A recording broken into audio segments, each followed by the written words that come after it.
예, 회의 시작하겠습니다. 상대 당이기는 하지만은 우리와 같이 국정을 운영해야 될 파트너이기 때문에 걱정하지 않을 수가 없습니다. 민주당이 정말 너무 걱정이 됩니다. 지난번 이재명 의원 체포동의안에 무효 기권 던진표 색출에 나서더니 드디어 철험행과요 의원들을 중심으로 다음 체포동의안이 들어오면 일제히 본회의에 참석하지 않는 걸로 하자는 의견을 내고 있는 것 같습니다. 말이 씨가 된다는 말이 있습니다. 제2차 체포동의안을 거의 민주당 의원들이 기정사실화하는 모양입니다.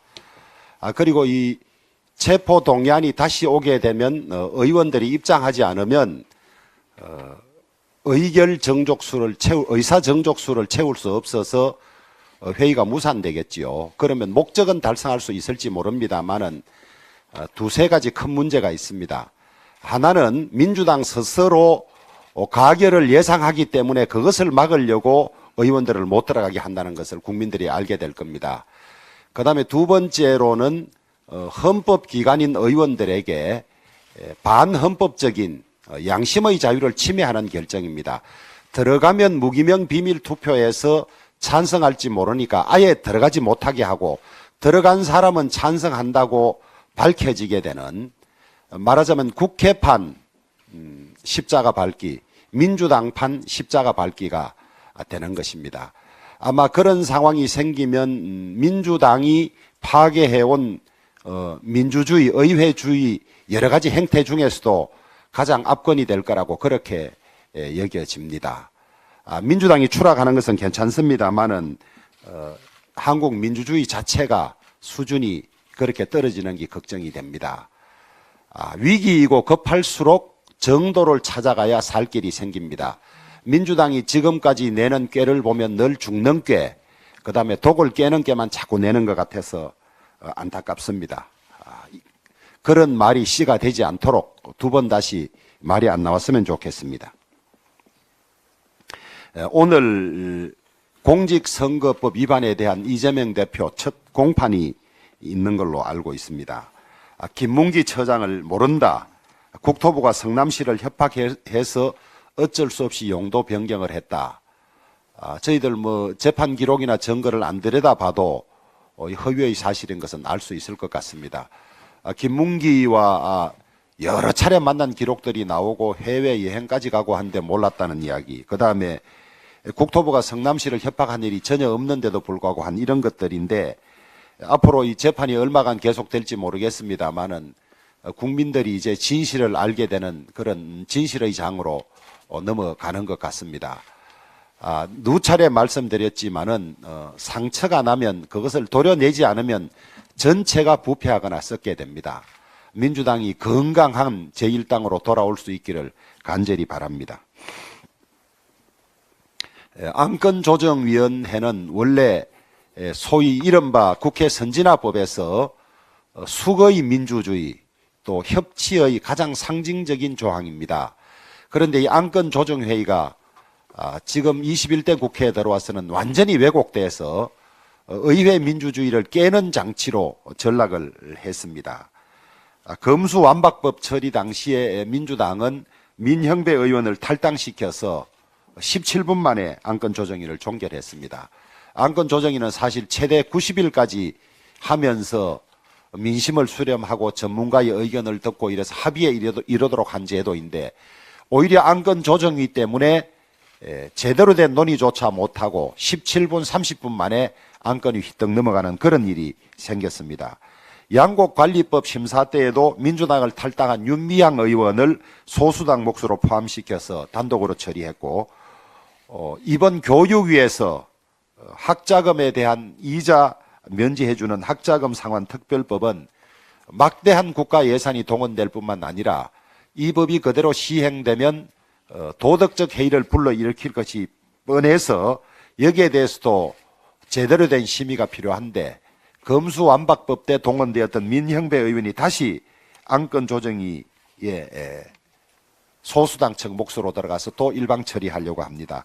저는 누차 말씀드렸지만은 제도의 취지와 달리 수단과 방법을 가리지 않는 민주당의 이런 행태가 이미 여러 차례 국민들로부터 심판을 받았는데도 아직 그것을 고치지 못하고 있습니다. 아이들이 배울까 두렵다고 제가 이야기를 했더니 아이들이 배울까 두려운 것이 아니고 아이들이 알까 두렵다고 누가 이야기를 합니다. 부디 냉정을 찾아서 맨정신으로 돌아오기를 바랍니다.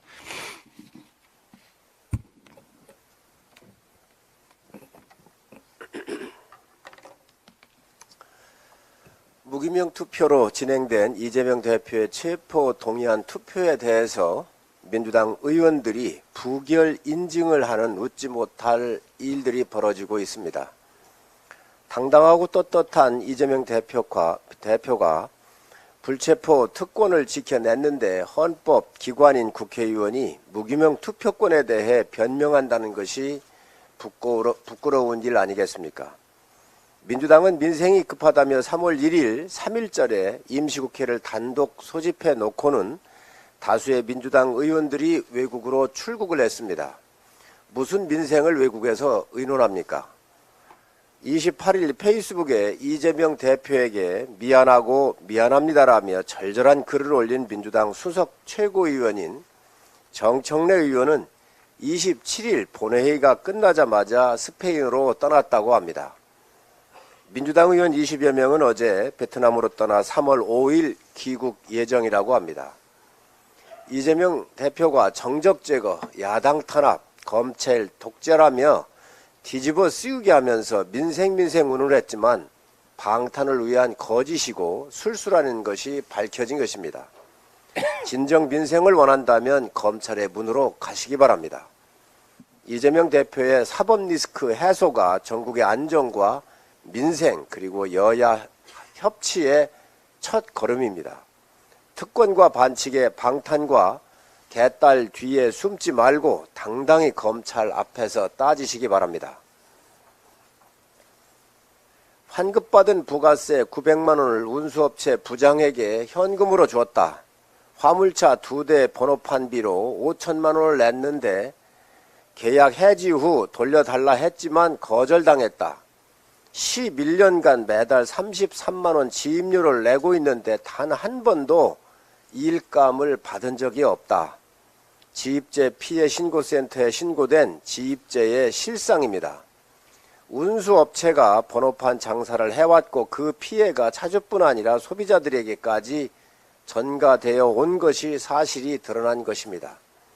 오랜 관행이라 우기지만 탈세와 횡령 등 범법 행위가 자행된 화물 시스템의 문제입니다. 그동안 이런 화물 운송시장의 방치는 좌우 모든 정부의 책임입니다. 윤석열 정부는 부정부패의 잘못된 시스템을 바로 잡을 것입니다. 열심히 일한 차주와 제대로 운송하는 운송사가 더욱 보호받는 방향으로 제도를 개선하는 것은 민생과 국민을 최우선으로 하는 국가에서 해야 할 당연한 책무입니다. 또한 건설노조가 한국노총 임원진에게 수억 원대의 뇌물을 주었다는 보도까지 나왔습니다. 정부는 철저히 조사하여 법에 따라 엄정한 조치를 해주시기 바랍니다. 원래비를 내지 않으면 공사 현장을 멈추고 파업 등에 동참하지 않으면 조합에서 제명하는 등의 무법, 탈법적 행위는 이제 반드시 근절을 해야 합니다. 민생과 국민의 이익을 해하는 눈에 보이는 불법 행위들을 더 이상 방치할 수가 없습니다. 정부는 현행 규정을 우선적으로 적용하여 불법 행위에 대해 신속하고 철저한 제재 조치를 취해 주시기 바랍니다. 당초 화물운송 분야뿐만 아니라 노동개혁의 속도를 낼 수 있도록 필요한 관련법 개정 등을 더욱 철저히 뒷받침하도록 하겠습니다. 예, 최고위원 선거 준비로 바쁠 텐데도 우리 외통의 태영호 간사님 나와주셔서 감사하고 일정 때문에 조금 발언을 빨리 했으면 하시는데 순서를 그렇게 하도록 하겠습니다. 감사합니다. 오늘 아침에는 3.1절 기념식에 이승만 전 대통령이 빠져서는 안 된다라는 주제로 말씀드리겠습니다. 지난 3월 1일 한국에 와서 처음으로 3.1절 국가기념식에 참가했습니다. 행사에 참가하여 단상과 행사장 옆에 붙어있는 현수막에 나오는 독립운동가들의 사진들을 살펴보았는데 이승만 대통령이 없어 놀랐습니다. 3.1운동은 대한민국 임시정부가 수립된 계기이고 헌법에도 계승하고 있음을 명시하고 있습니다. 그리고 대한민국 임시정부의 초대 대통령이 이승만이었습니다.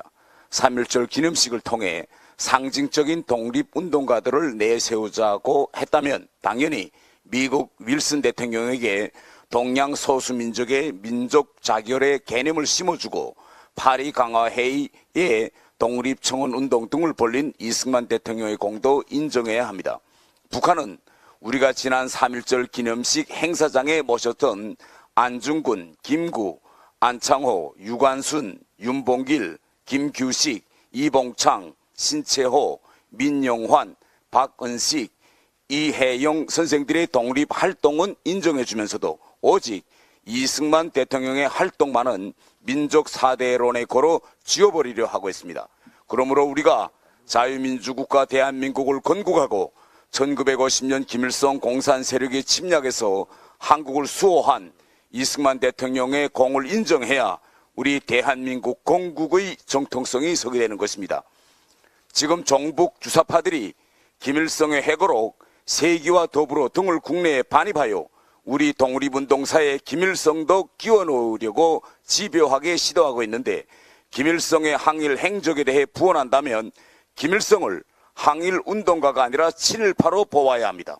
김일성은 스탈린이 1941년 4월 소일 중립조약 체결 후 만주에서 항일 무장 운동을 중지하고 소련으로 들어오라는 지시를 하달하자 부하들을 다 데리고 하바롭스크에 들어가 소련군에 편입되어 8.15 독립 전까지 일본군에 총 한 방 쏘지 않았습니다.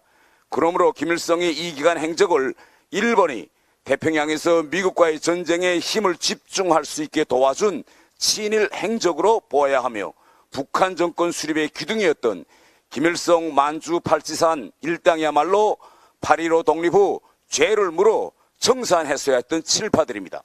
조지 오웰이 말했듯 과거를 지배하는 자가 미래를 지배합니다. 이제라도 이승만 대통령의 공을 역사적 진실이 견지해서 공정하게 평가해야 좌파에 의해 날조된 건국의 정통성 혼란을 바로잡을 수 있습니다. 이상입니다.